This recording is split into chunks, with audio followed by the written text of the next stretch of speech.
ഒരു ഫക്കീറിന്റെ കഥ ഓർമ്മ വരുന്നു. അയാൾക്ക് ഒരു സ്വർണ്ണ നാണയം കളഞ്ഞു കിട്ടി. അയാൾ അതുമായി ഗുരുവിന്റെ അടുത്തെത്തി ചോദിച്ചു, ഞാനിതെന്ത് ചെയ്യണമെന്ന്. നിങ്ങൾ കണ്ടെത്തുന്ന ഏറ്റവും ദരിദ്രനായ ആൾക്കത് നൽകാനായി ഗുരു ഉപദേശിച്ചു.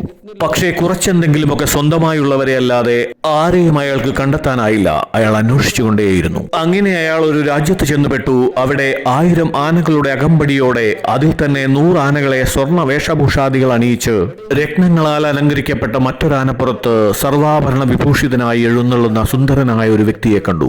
സ്വന്തം സഹോദരനോട് യുദ്ധം ചെയ്യാൻ പോകുന്ന ഒരു ചക്രവർത്തി മഹാരാജാവായിരുന്നു അത്. ആ സഹോദരൻ ഒരു തെറ്റും ചെയ്തിട്ടല്ല, മറിച്ച് അവനെയും കൂടി കീഴടക്കി ഭരിക്കാനുള്ള അത്യാഗ്രഹത്തിലാണ് ആ യാത്ര.